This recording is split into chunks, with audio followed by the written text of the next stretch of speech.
I guess that the things that happened in my life, the green bands were the most important because it brought together the enlightened middle upper class together with the progressive working class around issues that hadn't been raised before.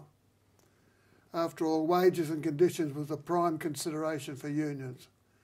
And unions were mainly adjudged as being successful or not on what they did for their members. And I think that's understandable.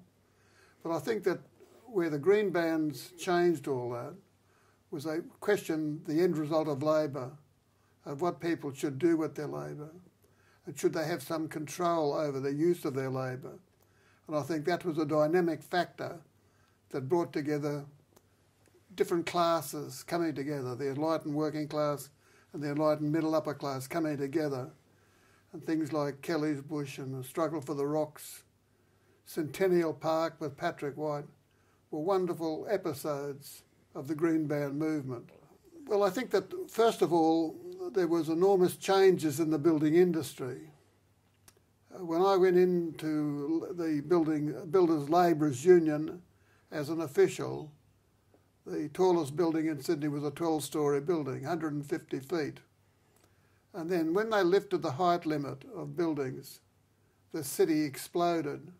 And so you had 15, 20, 30, 40-storey buildings rearing their head in the heart of Sydney. And there were many accidents. And of course the amount of construction going on meant that the union had a real bargaining position. And so the union had been a neglected union where thugs and the criminal elements ran the union hand in glove with the employers. And so workers fighting for wages and conditions were often hampered not only by the employers but by corrupt unions as well. Because militant unionists were given the sack, often you'd go on a job and they'd find out who you were and they'd get you sacked. So it was this question of the militants were getting driven off jobs. So we came together and formed an organisation called the Rank and File. And we had our own publication, Hoist, and so we started to unite the workers just around basic right of unions to function. Yeah. And in fact, there were physical attacks on workers who were speaking out too much. And so, were you attacked at that time? Of course, yeah. But of course, being young and fit, and I was a footballer at the time, we fought back, and so we took them on. And finally cleansed the union, lifted up the wages and conditions, and gave the workers a lot of dignity. And that was a turning point. So it was on basic.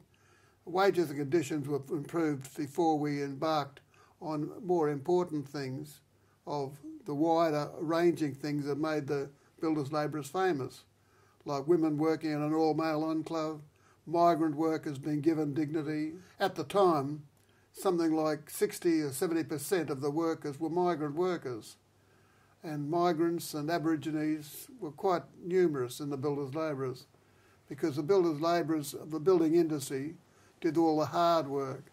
They had to dig out the foundations, pour the concrete, whereas when they were knocking down buildings, builders' labourers had to do the dangerous work of demolition. So the builders' labourers were vulnerable to bad conditions. And so we fought to civilise the industry and give the workers dignity. Well, we could see the people who were involved in the union movement, who were also in the anti-war movement, came to us and said, well, you know, you've got bargaining power, you're concerned about migrants, you're concerned about the right of women to work in an all-male enclave at that time. You fought for those things. Well, how about this? That the most important thing of whether we should be involved in wars that we've got nothing to do, we shouldn't have anything to do with. And so we became involved in wide-ranging issues that gave a new strength to the union movement. And I think the reason that we were able to bring those diverse group of people together was because what we had done to the members. We had shown the members that we were fighting for them. The official union, the other unions, some were sympathetic, mainly the left-wing unions were sympathetic, but some of the right-wing unions were very hostile.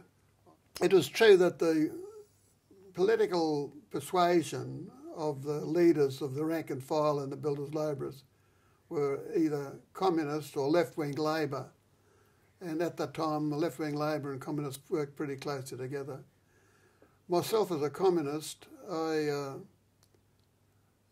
was in the Communist Party and active at a time when we ceased being absolutely loyal to everything that other communist parties had done in other countries, whether it be the Soviet Union in Russia, or whether it be China, People's Republic of China.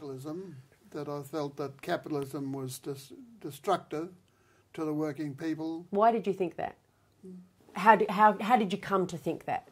Well, for example, starting off from the role of workers, the very fact that workers were treated like second-class citizens, could be thrown out of jobs and so on. And that was what your experience? That's right. And of course, the very fact that the first socialist country, the Soviet Union, did bring about changes for the rights of it.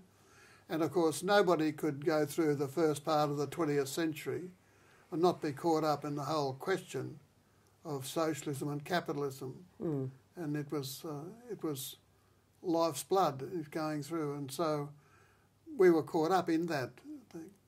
And I came into the Communist Party at a time when the Communist Party of Australia was taking a very independent position of both the Soviet Union and China. All of these groups were part of the rich mosaic of what was happening at the time, and so the debate was furious and long-winded, and different groups formed. But because of that, we had an idea within the Builders Labourers that we had to try and unite the forces.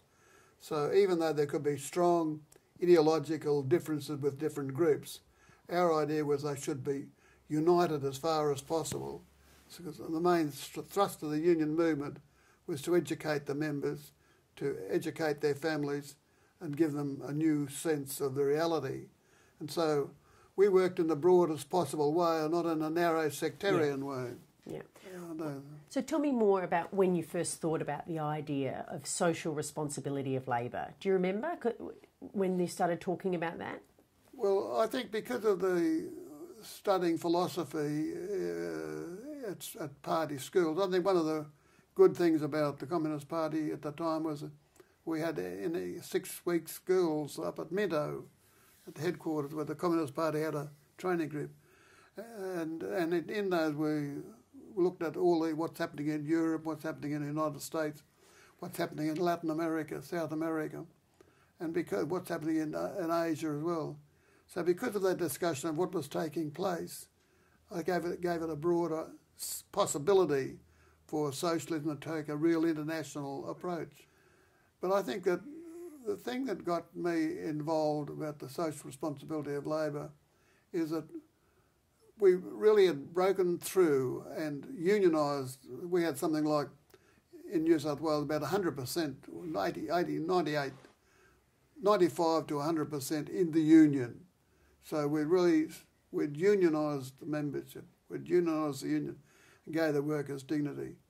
And I think when we started to talk about what right we had with stopping ugly buildings going up, destroying natural environment to build high-rise development, because we were going to the members and talking about this, we had said, well, they should have a say in the end result of labour.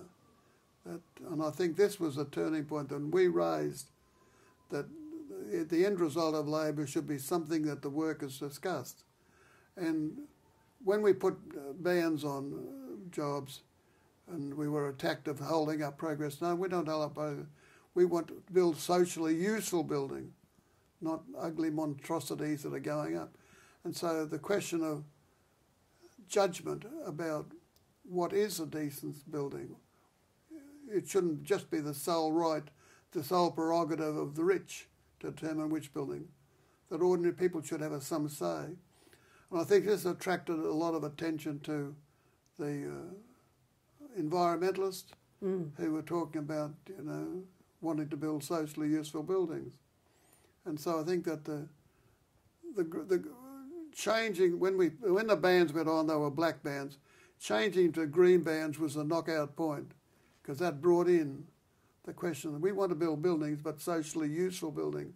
ecologically sound buildings. So, you know, I think that the forming of the green bands and then the Kelly's Bush and the Rocks and Centennial Park, they were the turning point that absolutely convinced me that workers not only had the right but had a responsibility to be concerned about the end result of labour and what they did. And I think that took a long time to take root, but everywhere there were more and more people were starting to think about it. And now over the decades, I think it was a really, really important happening. I was watching Rocking the Foundations last night, and you're being carried out of the rocks, being arrested. I'm sure you're arrested many times, but you had a huge smile on your face. Yeah, I was going to show that upstairs, yeah. Yeah. How was it fun? What was fun about it? I know, we might have laughed at the time, but it wasn't fun. But we took a stand that if, for example, there was going to be action, well, what was happening that was when the bands first went on, and some of the employers said they would ignore the green bands and go ahead. We just stopped all the workers in Sydney and marched them down and converged on a building in the Rock. That's captured in Rocking the Foundation. Yeah. Well, that was really a turning point, that all the workers came from everywhere, a mass stoppage. And when they said, well, you know, when the developers said, well, we're going to ignore what the union says, well, that was a turning point, because they can't ignore. And there was so much popular support, because more enlightened people and said, well, what's wrong? We're on side with the builders' labourers, you know. So some of them were embarrassed being on the same side, but they had no alternative. Yeah. You know, so there was a real debate within the. I remember at the time when I first became involved, and we're almost on the bloody television every night of the week. And in fact, I remember one time the different cameras, they used to, they ring me up and they said, where are you going today? And we'd tell them, and I'd say, well, you gave us a very poor run last night, you know, Channel 9. So we'd tell Channel 10 where we're going. So Channel 10 would have it, well, you gave us a good go last night, well, you got it tonight, you know. Nice. So we even used our bargaining power there. And it was giant coverage. And I remember saying, because I was on the box all the time, I'd be walking down the street and you'd see some angry businessman would come up and ignore you, you know, pull away from you. And then you find a little old lady from North Shore would come up and say, good on you, Mr. Mundey. And so it just shot home to me, which I said at the time, that the public was divided, the enlightened thinking, it went beyond being a class question. Instead of the workers just fighting for wage and condition, it went beyond that. Because on the one hand, we had some hostile right-wingers who were vicious that the union movement should do this. On the other hand, you had people who were never in unions, had anything to do with them, didn't particularly like unions, said, this is, we don't, you know, a bit embarrassed by the union, but it's good that it's doing, you know. So it was that encouragement that gave the green bands